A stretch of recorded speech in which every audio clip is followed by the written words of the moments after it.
après la pénurie du carburant, c'est celle du gaz domestique qui fait parler d'elle. Depuis le mois d'août dernier, on n'a jamais autant vu une parade de bonbonnes de gaz à la quête de ce précieux liquide, ce combustible cher aux ménages et aux commerçants. La fonction publique camerounaise doit cesser d'être la cour du roi Péto. Près de 1000 agents de l'État ont été mis à la porte cette semaine et hors de nos frontières. Des manifestations contre le régime militaire au Tchad ont subi une répression sanglante. Près de 60 personnes tombées, 60 morts sur le carreau, 300 blessés et des milliers de personnes arrêtées. Mesdames, Messieurs, bonjour, bienvenue à la rétrospective de l'information, le rendez-vous de l'actualité dominante de la semaine sur Canal 2 International. Notre invité est un logisticien international. Il est également un cadre du PCRN, le Parti camerounais pour la réconciliation nationale, conseil municipal à Matom. C'est dans le département d'Union Ekele, région du centre. Pierre-Damien Makon Maoum, bonjour. Bonjour Madame Maoussé, bonjour à vos millions de téléspectateurs, bonjour à vos techniciens en studio et derrière la vitrine. Bonjour aux Wakandais. Bienvenue au Wakanda, le pays où on construit une autoroute en 25 ans. Bienvenue au pays où on importe 500 000 ordinateurs. Bienvenue au pays de Paul Biya. Bienvenue au Cameroun. Bienvenue au pays de Cabral Libi. Non, le pays de Cabral Libi sera dépeint autrement. Laissez-nous prendre les rênes du pouvoir, vous verrez. Merci beaucoup. Makon Maoum, c'est un peu curieux. Ça donne envie de réfléchir. Il y a un rapport avec le Mpodol, le martyr de la décolonisation camerounaise, Oumniobé? 2 ou 3 rapports. Le premier étant un rapport idéologique. C'est-à-dire que nous essayons autant que possible de vendre l'idéologie de Ruben Oumniobé. Un autre rapport peut-être parce que je suis Bassa, je suis d'Union Ekele, je suis Lokungonde comme Ruben Oumniobé et donc voilà, deux rapports ça suffira. Ça suffira.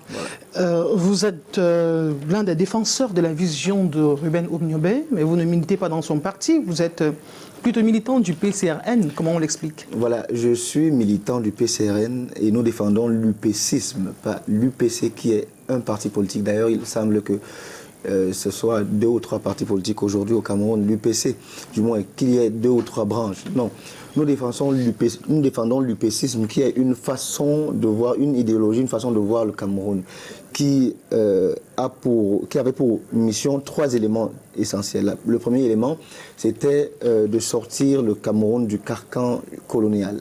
Deuxième élément, c'était de réunir le Cameroun, mais bien entendu réunir d'abord les Camerounais avant d'aller à l'indépendance et troisièmement participer à l'évolution du bien-être des Camerounais.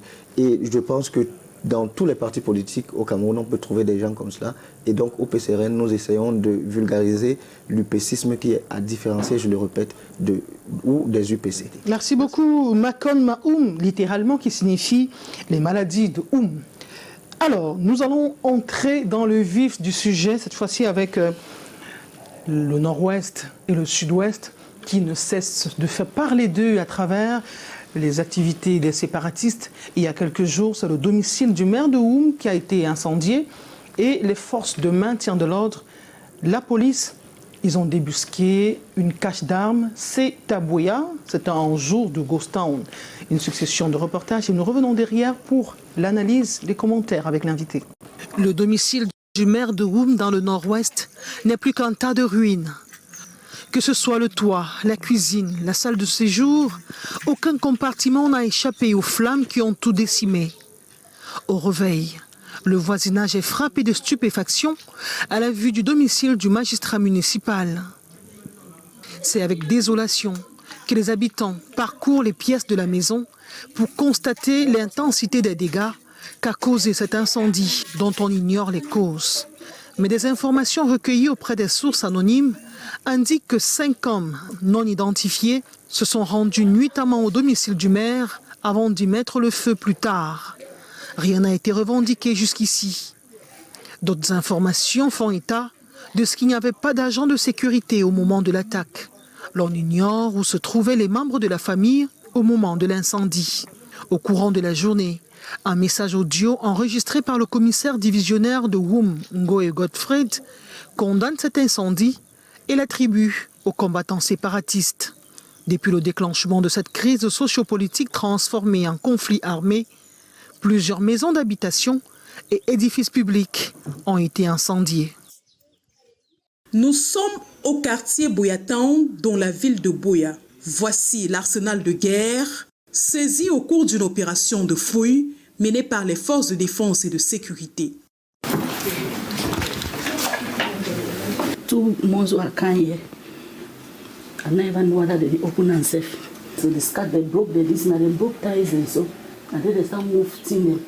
They don't carry and so they reach. Then I was that my picking it off for me say, Mom, people probably they do hunting. I said, no, me to pick where they go find and before I can know more of that one car all they don't die na woman that. Les lieux ont été passés au peigne fin, permettant de découvrir 2 importantes caches d'armes et une usine de fabrication de matériel de guerre. Plusieurs personnes s'y trouvant ont été interpellées. Ces opérations sont dans le cadre de la mutualisation de nos forces ici, à côté de la gendarmerie et puis des forces de la police. Tout ça encadré par un commandant de sous-groupement qui est effectivement en charge du FACO. Donc nous sommes tombés sur, disons-le, une usine de fabrication d'armes artisanales avec quelques armes et matériels qu'on a pu voir tout à l'heure. Et nous pensons que l'opération va se poursuivre.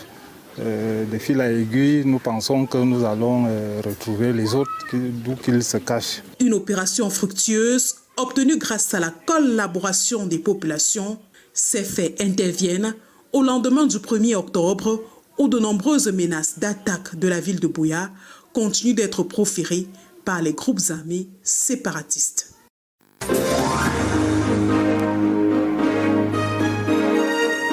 Sur le plateau, le domicile du maire de Woum a incendié une cache d'armes découverte à Buea avec un important stock de matériel de guerre. L'armée déclare avoir détruit un repère de rebelles en neutralisant une vingtaine dans leur rang. Pierre-Damien Makon Maoum, quelle lecture faites-vous de ces événements en liaison avec les conclusions du dernier grand dialogue national au Cameroun? Ms. Naousi, let me bore the memory of thousands of Cameroonians who has died in this fratricical war, which is going on the Nozo since 2016. May their souls rest in peace. La présence d'armes dans une zone, surtout une zone en guerre, l'incendie de la maison d'un responsable, sont des éléments qui inquiètent tout républicain et qui témoignent à suffisance que les laudateurs de la maîtrise de ce conflit nous trompent. À la réalité, le conflit n'est pas maîtrisé.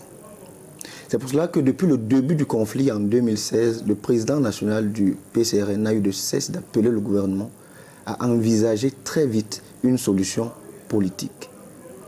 Là, de faire ces appels, il est lui-même parti sur le terrain du nord-ouest et du sud-ouest et il s'est retrouvé sous un lit à fuir les crépitements des armes. Ce serait quoi une solution politique? Revenu de là, le président du PCRN s'est rendu au grand dialogue national. Il a fait un ensemble de propositions et a demandé à ce que le président de la République décide de l'état d'urgence sur ce territoire.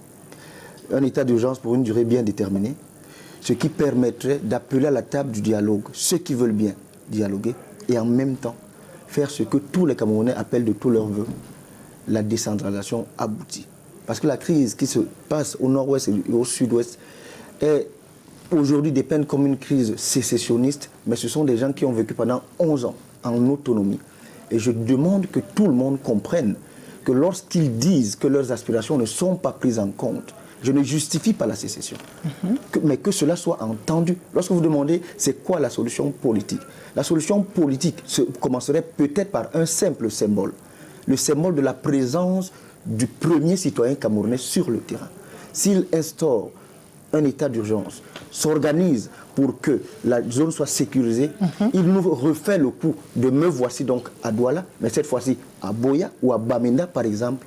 Je crois qu'il aura lancé un message clair à ses enfants que je suis là auprès de vous, je suis venu pour que nous discutions d'un certain nombre de frustrations que vous avez enregistrées jusqu'alors. Donc je crois que les armes ne vont jamais résoudre la situation qui se passe au nord-ouest et au sud-ouest. Il faut absolument dialoguer et maintenir le dialogue jusqu'à ce que nous trouvions une solution durable à cette crise.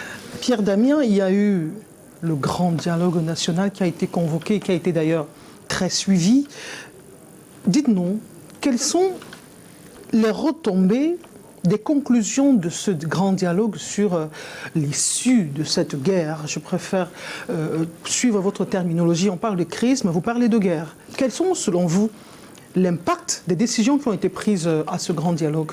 Alors, à cette question, j'ai une réponse mitigée parce qu'il y a eu un ensemble de résolutions relatives à cette crise-là lors du grand dialogue national. La commission Moussangé, par exemple. Par exemple, la commission Moussangé.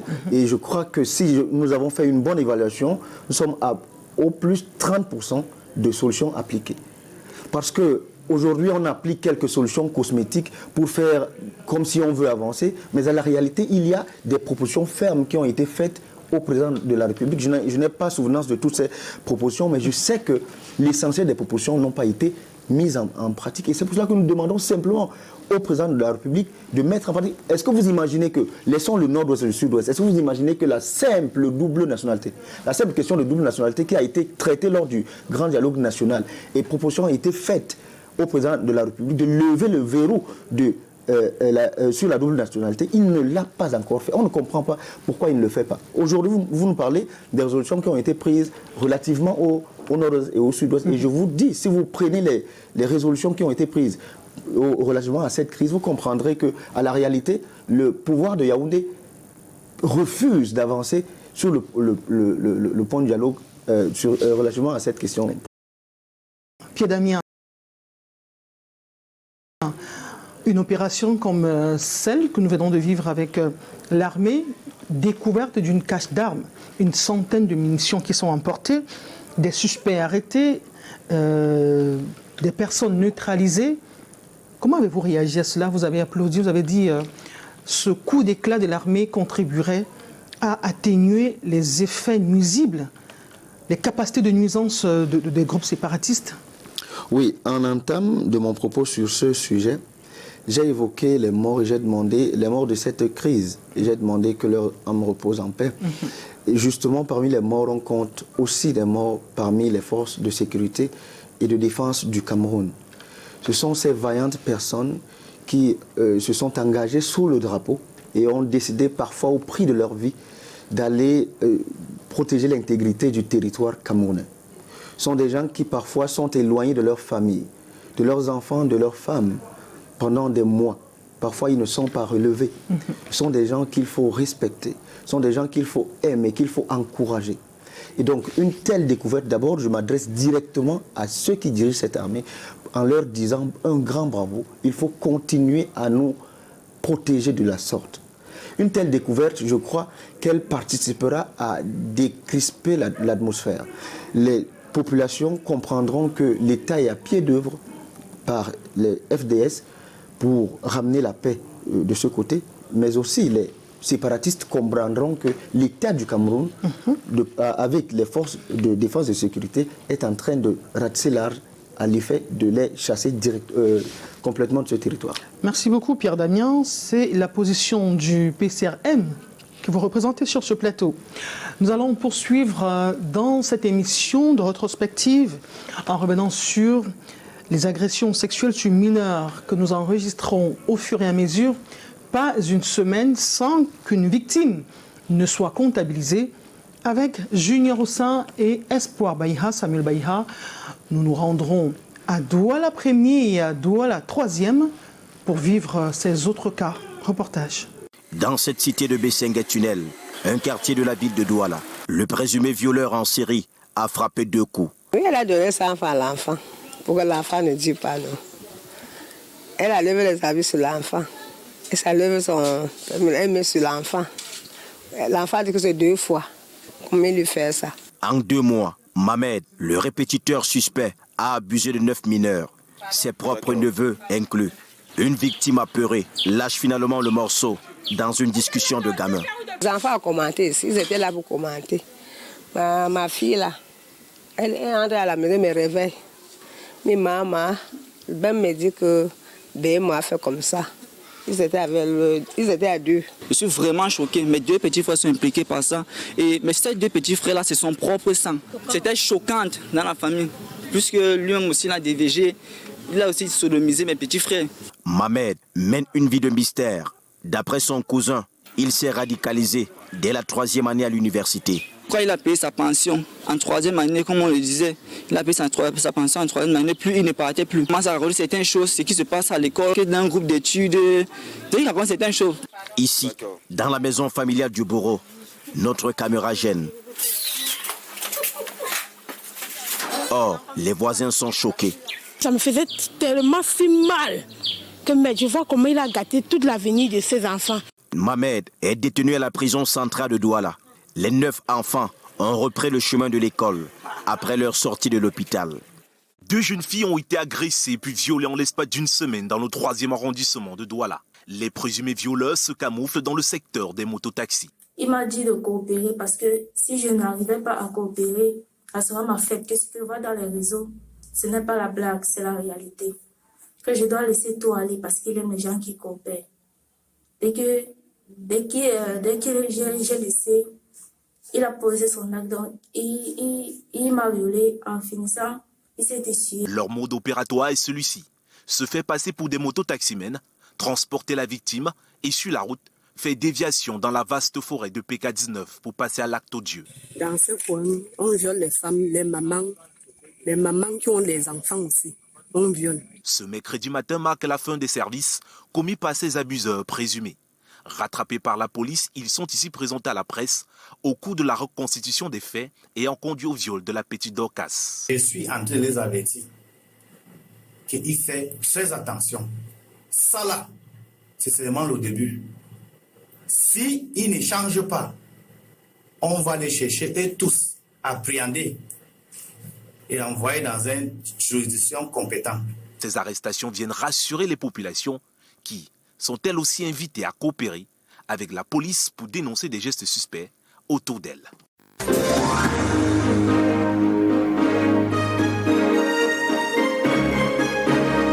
Makon Maoum, la délinquance sexuelle est en train de prendre une courbe ascendante dans nos villages, dans nos villes. Vous avez suivi une fillette de 3 ans violée par son enseignant, c'est l'auteur présumé. Et notre Louba réussir à se faire une dizaine de victimes en les sodomisant.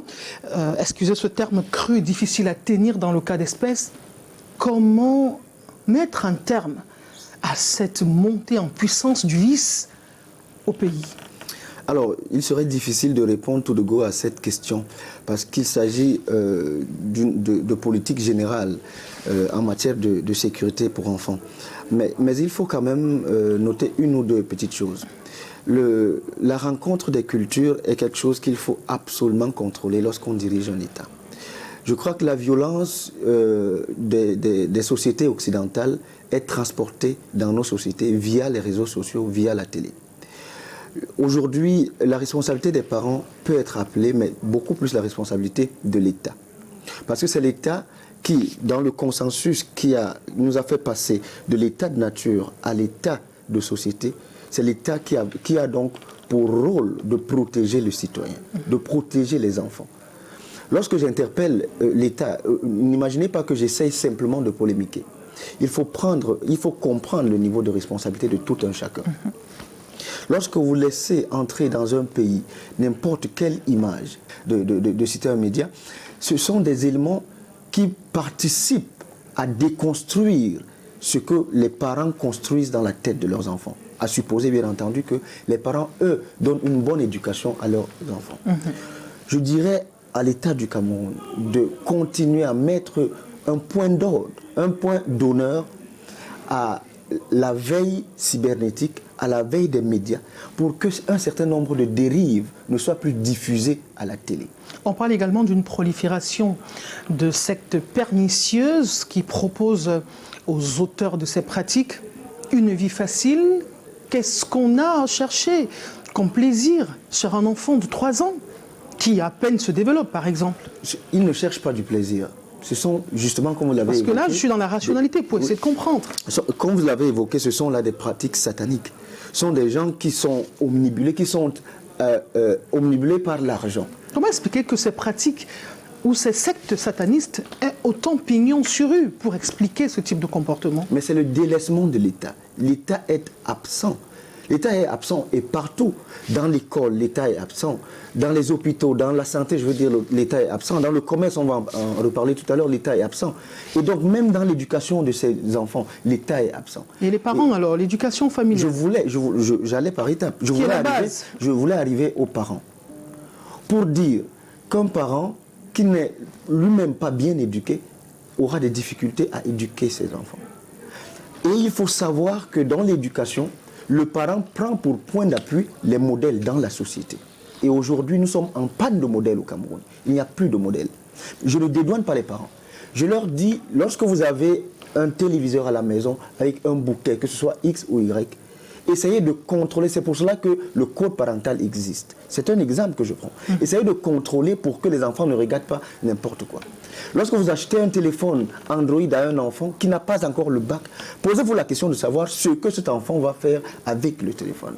Lorsque votre enfant se retrouve hors de la maison, à 19h, 20h, 21h, posez-vous la question de savoir ce que cet enfant fait. Quelles sont ses fréquentations ? Il y a des parents qui se contentent simplement de payer les frais de scolarité, de payer le nécessaire pour que l'enfant puisse aller à l'école, se nourrir. Ne s'encombrent pas de venir voir s'il y a des devoirs à corriger, s'il y a des problèmes à l'école, etc., etc. Les parents ont délaissé un peu leurs responsabilités. Il faut que les parents reprennent leurs responsabilités et sachent que l'enfant qui sort de leur maison et qu'ils mettent dans la société est un enfant qui est un produit qui doit être bien éduqué. Merci beaucoup. C'est important. Alors, nous allons toucher le point central, le fil rouge, le sujet principal de cette édition. Un peu plus de 2 mois que le gaz domestique se fait rare, que ce soit dans les grandes métropoles ou dans l'arrière-pays. On a assisté à un défilé de bouteilles de gaz cherchant désespérément ce combustible. Eh bien, on a promis un butanier. Le 16 dernier, il est arrivé. Plusieurs bouteilles de gaz circulent désormais. Mais la pénurie n'est pas complètement tombée. Reportage. Des dizaines de bouteilles, mais pas une seule ravitaillée en gaz dans ces stations-service de Yaoundé. Des consommateurs arrivent et repartent sans réponse positive. Déjà 2 jours que Yann parcourt la ville. Depuis avant-hier que j'ai chez le gaz, vous n'avez pas couvert. Pour dire, vous n'avez pas couvert le gaz là-bas. On a acheté partout, on n'a pas couvert. La situation est identique dans la plupart des points de vente. Le gaz s'est évaporé. Il y a marché dans les dépôts, je suis ici là aussi, il n'y a pas ça.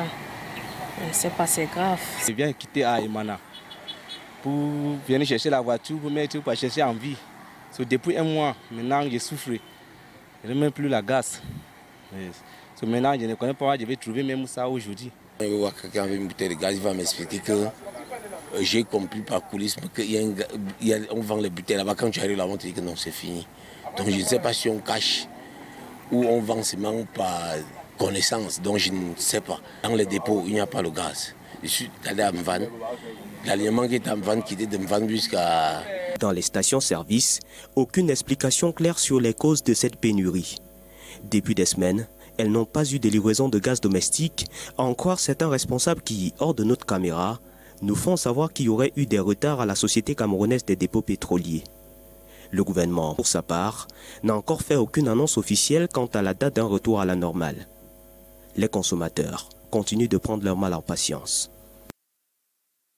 Une file d'attente interminable dans ces stations-service du quartier d'Imangui à Yaoundé. À l'arrivée du camion transportant du gaz, ils ont pris d'assaut les lieux bouteille en main. Je sors de l'école chercher l'enfant, on m'a dit qu'il y a le gaz et je suis seulement venu m'aligner comme les autres. Ça fait au moins 1 heure de temps que je suis là. On est venu, on a trouvé le camion de la citerne qui était là pour venir livrer le gaz. Depuis le matin, on est là en train de chercher le gaz dans tout le pays, ailleurs, dans tous les quartiers. On était même Terminus, Konkana, maintenant on rentre ici, tu vois un peu, non, on est mal à l'aise. La distribution n'est pas chose aisée. Dans le feu de l'action, plusieurs bouteilles sont portées disparues. Le service est interrompu. Mécontentement, éclat de voix dans la foule. On a trouvé 2 mecs qui ont commencé le désordre. Même les vendeurs, même ils livraient à ceux qui connaissaient. Donc ça veut dire que c'est comme si nous, on n'était pas des gens. Selon les responsables de la station, c'est 100 bouteilles qui ont été livrées ce mercredi. Pas assez suffisantes pour satisfaire les plus de 300 commandes. Le produit n'est disponible que par endroits dans la ville de Yaoundé. De nombreux consommateurs devront encore attendre le temps que tous les points de vente soient ravitaillés en quantité.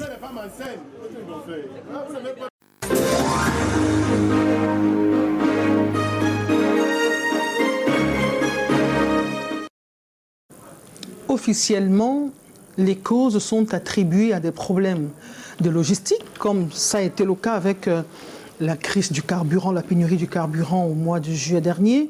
Vous êtes logisticien. Comment contourner ce problème logistique finalement?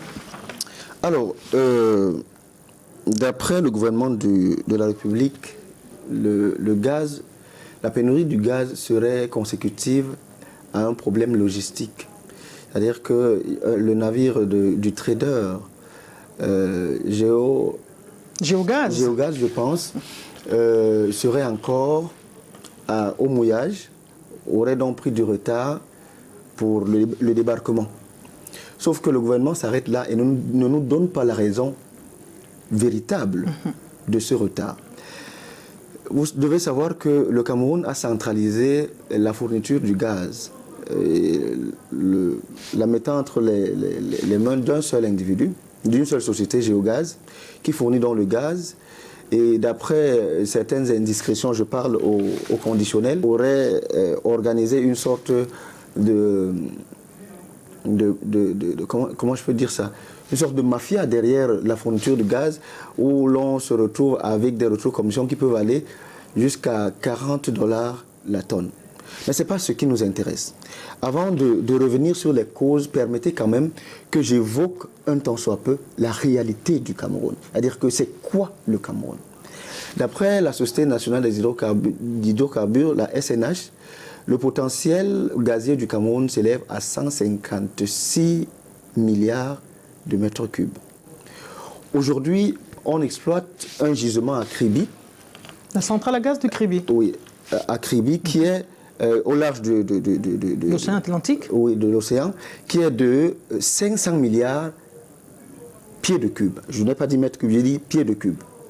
Alors, vous et moi utilisons essentiellement le mètre cube et la tonne. Alors qu'un pied de cube équivaut à 0,0283 mètres cubes. Donc, en réalité, le gisement de Kribi seulement équivaut à 14 milliards de mètres cubes. Et comme un mètre cube lui-même équivaut à une tonne équivaut à 2,5 mètres cubes, le gisement de Kribi actuellement est de 5,6 milliards de tonnes. Le consortium qui exploite actuellement ce gisement exploite 1,4 million de tonnes Gazprom, par an. le russe. Oui, par an. Ça veut dire que pour exploiter le gisement de Kribi seulement, il faudra 44 857 ans pour pouvoir épuiser les réserves du gisement de Kribi seulement. Si vous imaginez donc qu'on ne parle que de Kribi, vous pouvez comprendre. Est-ce que vous pouvez comprendre comment, dans un pays, on peut avoir autant de ressources et être en pénurie de gaz? Je reviens sur la réponse qu'on donne très souvent, la réponse, d'après les informations de journalistes, c'est que le Cameroun n'a pas encore une centrale de traitement du gaz domestique. Le gaz qui sort de cette centrale de Kribi est destiné à l'exportation. Mais il reste que nous sommes dépendants, fatalement, de l'importation du gaz domestique continu. Madame Naoussi, le Cameroun, il a du gaz comme du pétrole. Le Cameroun a décidé de ne pas sortir du statut d'exportateur de matières premières, de producteur de matières premières au monde. Comment est-ce que vous pouvez comprendre que 40 ans après la prise de pouvoir de M. Biya, nous sommes au Cameroun à explorer, exporter le brut et importer le léger? Comment est-ce possible? Je vous rappelle qu'en 2013, en novembre 2013, M. Biya, au lancement de la centrale à gaz de Kribi, disait, je cite, « L'énergie est la reine des batailles du développement et du progrès. Et cette bataille, nous allons la gagner. » Près de 10 ans après, on dirait que c'est cette bataille qui nous gagne plus tôt. On ne peut pas comprendre comment un État peut être en manque d'inspiration, autant en manque d'inspiration. Que répondez-vous à ceux qui brandissent la thèse de tension de trésorerie? Ça demande beaucoup d'argent, ça demande une main-d'œuvre particulière. Que répondez-vous à ceux qui tiennent ce type de propos? Je vous disais tout à l'heure que le gouvernement refuse de communiquer sur les vraies causes de la pénurie de carburant. Justement parce que Géogaz a décidé, voyant l'augmentation du prix, du taux de change du dollar, Géogaz a décidé de se faire payer désormais en dollars. Sauf que les réserves actuelles du Cameroun à la BEAC ne sont pas suffisantes. Du moins, même si elles étaient suffisantes, le Cameroun ne peut pas consacrer toutes ses réserves au règlement d'un fournisseur de gaz. Et donc, aujourd'hui, la BEAC ne parvient pas, refuse que l'État du Cameroun fasse sortir autant de devises pour payer un seul produit. Dans ces conditions, l'État du Cameroun doit directement envisager de mettre un pied d'accélérateur sur l'import-substitution. On ne peut pas. Nous avons bien compris qu'après l'incendie de 2019 à la Sonara, l'État a dû envisager d'importer le gaz. Mais on ne peut pas continuer jusqu'en 2025, jusqu'en 2030 à importer du gaz. Les besoins actuels du Cameroun en gaz domestique sont de 120 000 tonnes. Le Cameroun produit à Bipaga, par Kribi, 30 000 tonnes. Il reste donc une demande de 80 000 tonnes. Il y a un gap qui reste. Il y a un gap, 120 000, 30 000, 90 000 tonnes. Dans ces conditions, un État sérieux, lors de la préparation de son budget, sait que les besoins de mon pays en gaz domestique sont de 120 000 tonnes. Je n'ai qu'une capacité de production de 30 000 tonnes. On budgétise l'achat des 90 000 tonnes restantes, on les stocke en préparation d'une éventuelle pénurie pour pouvoir satisfaire la demande nationale. Là, c'est le logiciel international qui vous parle. La prévision est l'un des éléments importants dans la gestion d'un État. Ça veut dire que l'État du Cameroun a toutes les données. Et donc, moi, je n'arrive pas à m'expliquer pourquoi l'État n'arrive pas à résoudre le problème de façon durable. Qu'est-ce que vous pensez d'une solution qui consisterait, par exemple, à décongestionner la fourniture en refusant de la centrer entre les mains d'une entreprise, revoir les marketeurs privés, donner l'opportunité aux marketeurs privés camerounais d'aller y acheter dans divers horizons du gaz et satisfaire le marché camerounais pour qu'on n'ait plus ce phénomène de pénurie qui affecte les ménages, qui affecte les commerces. Nous sommes en situation de vie chère et cette pénurie du gaz est venue davantage enfoncer le clou. Moi, je pense que ce serait une bonne solution. Mais allez poser cette question à M. Luc Magloire Mbarga Tangana pour libéraliser ce secteur-là. Si vous me posez la question, je vous dis qu'il y a une batterie de solutions pour que le Cameroun sorte de là. Il y a le gaz lui-même, mais il y a le biogaz. Est-ce que vous savez qu'au Rwanda, à côté, on fabrique des dispositifs de commercialisation du biogaz? Simplement, aujourd'hui, lorsqu'on crée, vous appelez ça comment, une fosse septique, on la crée en y mettant un dispositif de biodigesteur, de telle sorte que on puisse capter de ces déchets du biogaz nécessaire pour alimenter les ménages. Est-ce que vous savez que l'État du Cameroun paye Isacam pour qu'il collecte les déchets, les brûle ou les jette? est-ce qu'on ne peut pas envisager de mettre un opérateur privé qui collecterait le gaz des déchets, comme ça se fait aujourd'hui au Rwanda, de telle sorte que les déchets puissent être utilisés comme un input dans la fabrication du biogaz pour libérer les ménages camerounais. Ce sont des mesures alternatives. Bien sûr, ce sont des mesures alternatives. Je ne pense pas qu'il faille aller à Harvard pour le faire. Je pense qu'il y a au Cameroun une sorte de désintérêt, une sorte je perds mes mots, c'est-à-dire que ceux qui nous dirigent depuis 40 ans, j'ai l'impression qu'ils n'aiment pas ce pays. Parce que des solutions, il y en a. Et je suis sûr que ce que je dis là, ils peuvent mieux l'expliquer que moi-même. Mais je ne m'explique pas comment ils refusent. Pierre Damien, je pense que ces mesures structurelles, ces mesures alternatives que vous énumérez sont contenues dans la SND 30, qui est sur la voie d'une transformation structurelle de l'économie camerounaise à partir des mesures endogènes, parce que selon les économistes, toute situation difficile, toute difficulté est une source potentielle pour explorer des voies alternatives. Je communique pour personne, j'informe. Alors, vous avez parlé du biogaz, vous avez parlé de la biomasse. Si on parle de déchets, la ville de Douala, elle seule produit près de 2000 tonnes de déchets tous les jours. Et sur le plan national, on est à plus de 10 millions de tonnes chaque année. Ça suppose qu'il y a un potentiel qu'on pourrait mettre en place pour mettre un terme à cette fatalité de l'importation du gaz au Cameroun. C'est ce que je viens de vous dire. Je viens de vous dire que les idées sont nombreuses, mais l'État du Cameroun, qui a des experts les plus aguerris, refuse d'appliquer simplement des politiques. Et je ne comprends pas. Moi, je ne peux pas m'expliquer pourquoi il refuse, l'État, de le faire. Donc, à la réalité, je pense que les Camerounais doivent comprendre qu'ils sont abandonnés à leur sort. C'est pas trop fort, ça? C'est pour cela que nous leur demandons, vous voyez tout le temps, nous leur demandons vous voyez tout en noir, il n'y a pas de verre à moitié plein chez vous? 40 ans dans la vie d'un pays, c'est pas grand-chose. Mais 40 ans, c'est assez pour conduire le pays vers des horizons nouveaux. Est-ce que vous pensez qu'un État qui a réussi à importer 500 000 ordinateurs peut envisager même un seul jour de créer une véritable politique d'industrialisation dans ce pays? Makon Maoum, la semaine dernière, sur ce même plateau, on parlait des enquêtes qui sont menées pour en savoir davantage sur l'utilisation des fonds destinés aux lignes 94 et 65. Vous voyez le verre à moitié vide.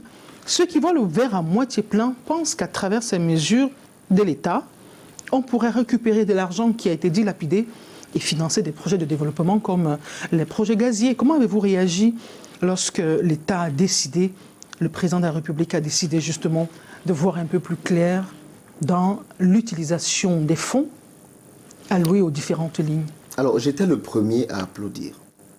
Enfin, vous appréciez au moins quelque chose du gouvernement. J'étais le premier à applaudir. Moi, je ne suis pas nihiliste. Je crois que si le RDPC et M. Biya veulent, ils peuvent faire quelque chose. De quoi parle-t-on dans les lignes 94 et 65? Il s'agit d'un ensemble de ressources mises de côté pour les imprévus. Parce que je ne veux plus entrer dans trop de techniques. Mises de côté pour les imprévus. Oui. Et des gens se sont amusés à picorer dans ces lignes-là pour les choses qui ont été prévues. L'État du Cameroun, tout naturellement, son président a simplement décidé de voir un peu plus clair sur ce qui s'y passe. Moi, je dis, j'étais le premier à applaudir. Sauf que, dans ce pays, j'ai vu, du haut de mes 32 ans, j'ai vu passer sous mes yeux des enquêtes demandées ou commanditées par le président de la République, au moins une trentaine. Je n'en connais pas la conclusion. Et donc, pour cette fois-ci, j'espère, c'est un appel d'un petit-fils à son grand-père, papa, essaye de faire quelque chose pour les Camerounais. Pierre Damien Makon Maoum, serez-vous du même avis que ceux des Camerounais qui craignent une alerte avec cette pénurie permanente des produits pétroliers au Cameroun qui aurait à l'horizon une vie davantage chère parce qu'on ne sait pas à quelle sauce on sera mangé les jours prochains? Alors, je pense que 80 à 90% de Camerounais survivent. Ils vivotent. Tout au plus 10% de Camerounais vivent vraiment. je crois que le gouvernement de la République doit prendre conscience de la difficulté que les Camerounais ont à joindre les deux bouts. Nous avons applaudi, vous disiez que je n'applaudis jamais, nous avons applaudi lorsque le gouvernement de la République a freiné des 4 fers pour qu'il n'y ait pas d'augmentation du prix du carburant à la pompe. Nous voyons, vous venez de l'évoquer, que le gouvernement de la République s'est organisé pour que le gaz soit disponible. Nous pouvons comprendre ceux qui pensent que c'est une alerte. Mais nous, ce que nous disons, alerte pour alerte, nous disons donc au gouvernement de la République de s'organiser pour que ni le prix du gaz augmente, ni le prix du pétrole à la pompe augmente. C'est tout ce que je peux dire. Nous restons dans ce qui concerne l'État du Cameroun. Plus de 1000 agents de l'État radiés de la fonction publique camerounaise cette semaine pour indiscipline. Les précisions dans ce reportage. Au total, ce sont 915 personnes rayées des effectifs de la fonction publique. Ces nouvelles sanctions sont occasionnées par une absence irrégulière, prolongée, mais surtout injustifiée. L'agent public est astreint à exercer le travail pour lequel il est préposé, à assumer pleinement et quotidiennement par une présence effective. Les personnels sanctionnés n'ont pour certains pas cru devoir répondre aux convocations du Conseil permanent disciplinaire de la fonction publique. Ces sanctions sont en réalité le résultat d'un long processus dans lequel les concernés ont eu plusieurs possibilités de s'expliquer, se défendre, mais aussi se justifier. L'administration qui vous emploie constate qu'effectivement vous êtes absent, saisit le ministre de la fonction publique, qui vous adresse une demande d'explication, garantissant en cela le principe du contradictoire. Et par la demande d'explication, vous avez la possibilité de vous expliquer, d'apporter des précisions, des clarifications qui permettraient de comprendre éventuellement pourquoi vous n'êtes pas là. Et il s'ensuit traditionnellement une audition. Signalons ici que cette dynamique s'inscrit dans le cadre des procédures disciplinaires et exhorte les agents publics à plus de rigueur dans leurs fonctions. Vaquer avec sérieux, avec abnégation, avec assiduité à leur charge et à leur tâche. En rappel, en mai 2021, le Minfopra avait licencié et révoqué 493 fonctionnaires et agents publics dans le cadre de la phase contentieuse de l'opération de comptage physique du personnel de l'État. Celle-ci participe à la lutte contre l'absentéisme chronique des agents publics.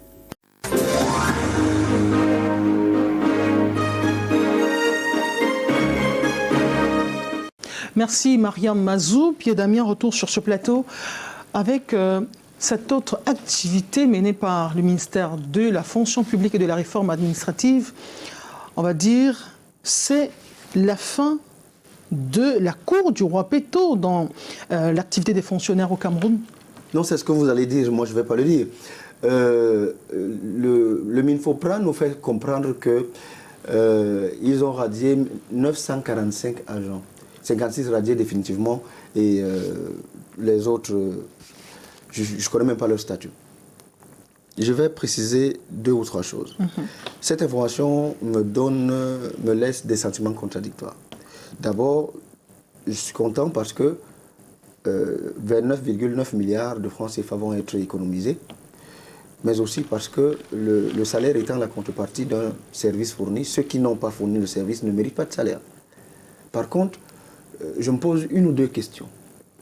La première, les sous-préfets qui délivrent souvent les attestations de prise de fonction et les attestations de présence effective de ces fonctionnaires fictifs sont comment? Qu'est-ce qu'ils font? Comment ils peuvent le faire? Il y a une chaîne de responsabilité. Il y a une chaîne de responsabilité. Mais la deuxième question, l'État du Cameroun, j'ai l'impression là qu'il utilise la technique du pourrissement. Parce qu'en 2018, il y avait déjà un premier comptage et on était encore dans CJPS 1 et on nous parlait de 44 000 fonctionnaires fictifs. L'État du Cameroun a donc compris que le CJPS ne fonctionnait pas. Il s'est quand même entêté en juin 2021 à aller au CJPS 2. Dans le CJPS 2, on se retrouve à avoir 8 776 fonctionnaires convoqués parce que justement on soupçonne qu'ils ne sont pas des vrais fonctionnaires. Sur les 8 776 convoqués, seuls 506 ont déféré à la convocation. On arrive aujourd'hui à débarquer 1000 fonctionnaires, on est dans le CJPS 2. Mais il faut que le ministre Lé se bouge. Qu'est-ce qui explique cette porosité à intégrer la fonction publique par des canaux contourner. Non, je pense que la responsabilité, vous allez me taper sur les doigts, la responsabilité est entièrement entre les mains de l'État. L'État et ses démembrements.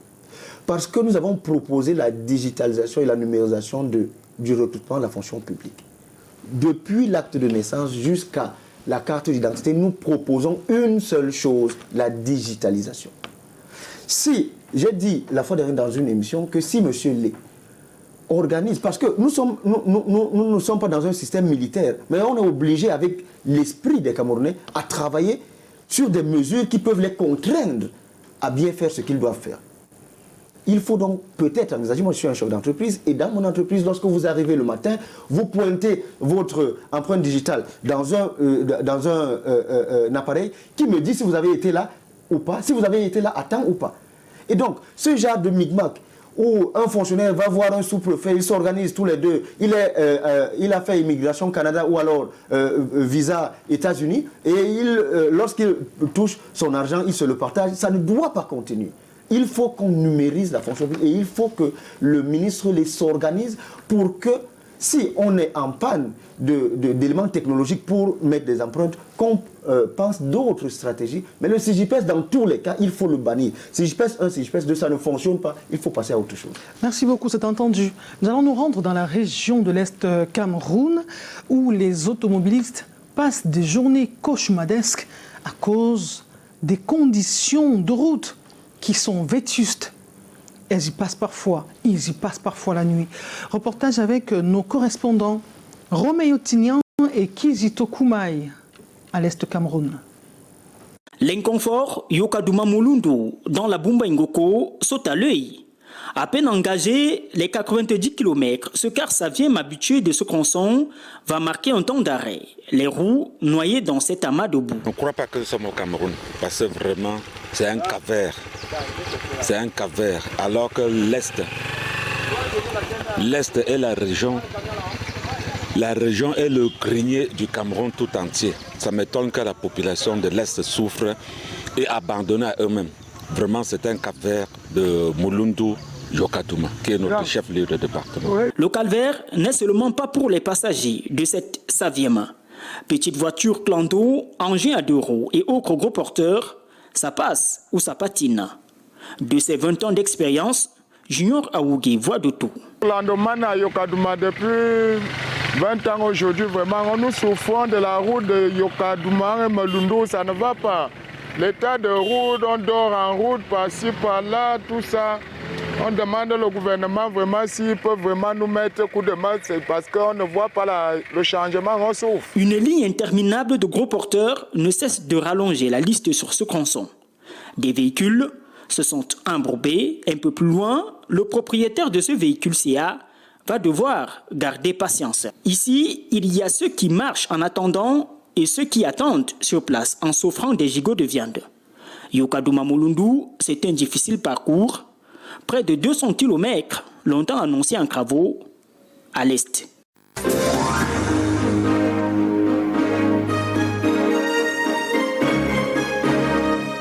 Et c'est l'une des régions les plus riches, tant avec sa forêt, avec son sous-sol, avec ses fleuves. Comment expliquer ce paradoxe?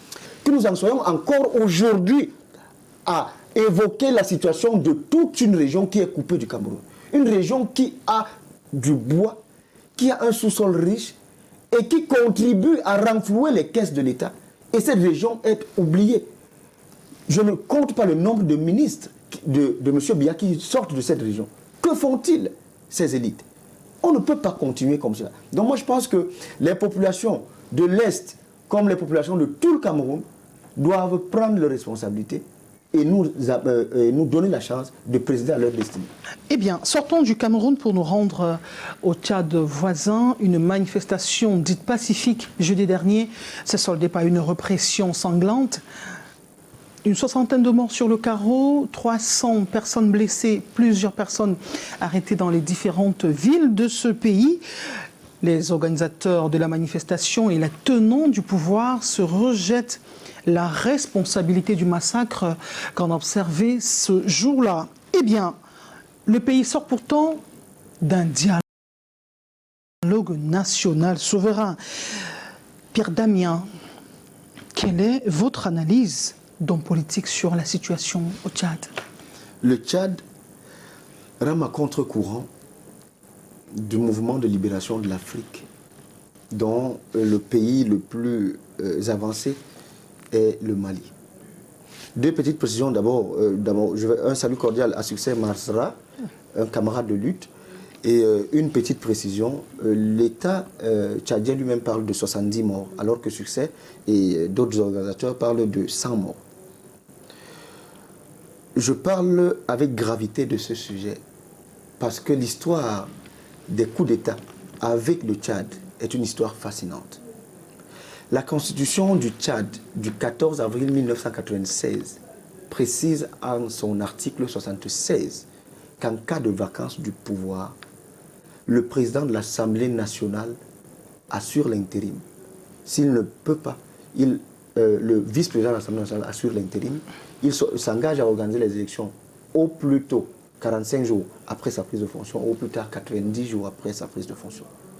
Au Tchad, après le constat de la mort du maréchal Déby, on a donc constaté la vacance du pouvoir. Sauf que ce n'est pas le président de l'Assemblée nationale qui est au pouvoir, ni son vice, c'est un militaire qui est au pouvoir. On parle donc là d'un coup d'État. Et l'histoire des coups d'État avec le Tchad commence le 13 avril 1975, avec le coup d'État sur l'ancien président, je vais me rappeler son nom, Tomalbaye. On quittera de Tomalbaye, on va enregistrer 4 autres coups d'État. Goukouni Ouédé, Hissène Habré, le président maréchal Déby lui-même. Lorsque je dépeins ce tableau, je veux dire sans ambages que l'ordre constitutionnel doit être respecté dans un pays.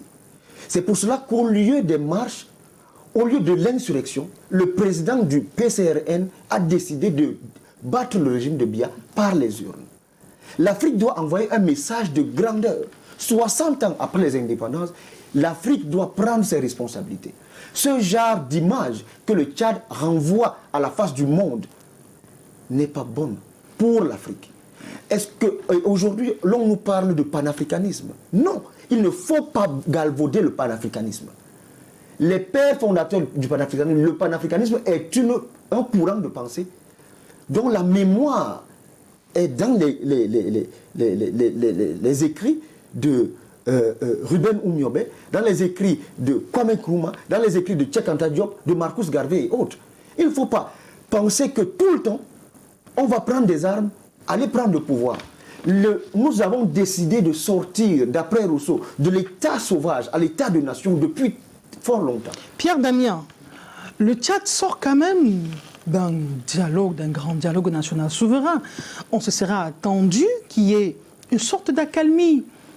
Pierre Damien, il y a quand même une grande curiosité. Le Tchad sort d'un grand dialogue national souverain qui a duré 1 mois.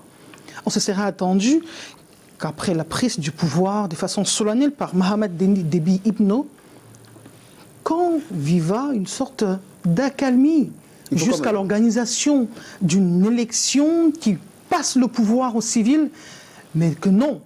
En moins de quelques jours de la clôture du grand dialogue national, eh bien, des manifestations. Il n'y a pas eu de dialogue finalement. Il faut quand même faire la précision suivante. Les principaux chefs des partis d'opposition ont été évincés de ce dialogue national. C'est la première chose. L'Église catholique, qui est assez influente au Tchad, a claqué la porte de ce grand dialogue national lorsqu'elle, l'Église, a compris que c'était un simulacre. Il faut préciser que la junte militaire, en prenant le pouvoir, avait promis, s'était engagée à organiser les élections sous 18 mois. Les 18 mois écoulés, elle organise un grand dialogue national et s'engage à organiser les élections dans 2 ans. Les militaires doivent rester dans les casernes. Ils n'ont rien à faire à la tête d'un État. Donc, je pense que les marches de mercredi dernier ont procédé, de jeudi dernier, ont procédé de ce que les partis politiques de l'opposition ont compris que M. Déby, je vous rappelle, qu'il s'est alors qu'il avait promis de ne pas se présenter aux élections, à la sortie du Grand Dialogue national, il a dit qu'il désormais, il a la possibilité de se présenter à l'élection. Il faut que les Africains grandissent. Il faut que dans certains pays, on rompe avec un certain nombre de comportements. Le Tchad est un pays, je comprends, parce que ce n'est pas pour le justifier, mais il faut quand même se rappeler que N'Djamena s'appelait Fort Lamy. Et cela était un rappel de la mort du général Lamy, envoyé sur ce territoire par la France. Et il faut rappeler que la France avait pensé le Tchad comme une sorte de base militaire pour la Corne de l'Afrique. Et dans ces conditions, on peut comprendre que l'esprit militaire qui habite les populations tchadiennes. Mais enfin, nous ne sommes plus dans l'état de nature, nous sommes dans l'état de société. Et il faut que les Tchadiens se décident résolument à prendre la voie de la démocratie. C'est pour cela que je vous ai dit tout à l'heure que Succès Masra est un camarade de lutte et nous nous battrons à ses côtés pour que l'ordre constitutionnel revienne au Tchad. C'est entendu. Alors, nous allons nous rendre en RCA en 2 minutes. Pierre Damien, le pouvoir vient de limoger la présidente de la Cour constitutionnelle parce qu'elle a refusé de cautionner la tentative du président Touadéra de renouveler la Constitution pour s'offrir un 3e mandat. La présidente de la Cour constitutionnelle, elle s'accroche, quant à elle, à terminer son mandat en 2024. Quel est votre pronostic sur l'issue de ce bras de fer? Il faut dire au passage que ses collègues de la Cour constitutionnelle la soutiennent. C'est un triste et désolant spectacle. Dans les pays qui se veulent respectés et respectables, la présidente ou le président de la Cour constitutionnelle est un juge inamovible. Il ne peut pas être influencé par une personne qui serait président de la République, président de l'Assemblée nationale, président du Sénat. En Afrique, on refuse de passer à ce niveau parce qu'on veut continuer à exercer le pouvoir comme si c'était une monarchie. Je crois que la présidente est dans son bon droit de dire que, mais après avoir vu que partout ailleurs en Afrique, les présidents taillaient les constitutions à leur mesure pour se représenter, la présidente est en droit de dire que non, ça ne se passera pas en Centrafrique. Maintenant, il faut quand même voir quelque chose. Ça se passe seulement en Centrafrique. Dans un pays où le président a décidé de passer de la monnaie normale à la crypto-monnaie. Dans un pays où le président a décidé de rompre avec l'ancien colon et de s'attacher les services de la Russie.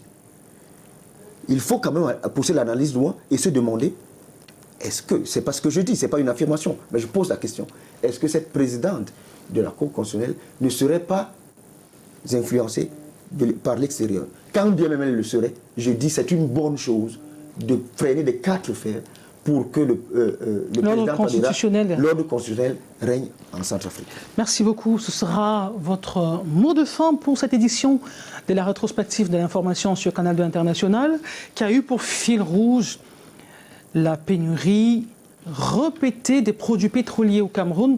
On a subi la rareté du carburant en juillet et à partir du mois d'août, c'était celle du gaz domestique. Vous avez proposé des mesures alternatives compte tenu de ce que le Cameroun est un scandale en matière de gisement gazier. C'est le cas. Merci beaucoup, Pierre Damien Makon Maoum, conseiller municipal à la mairie de Matom. C'est dans le département du Nion-Ekele, région du centre. Merci d'être venu. C'est moi qui vous remercie de m'avoir invité. Et je rappelle, vous êtes cadre du PCRN. Je suis membre du comité directeur chargé de mission à la présidence du PCRN. Je suis à votre disposition. Le PCRN compte désormais convaincre que de vaincre. Merci beaucoup. Mesdames, Messieurs, merci de nous avoir suivis. La rétrospective de l'information entre en gare pour ce qui est de cette édition.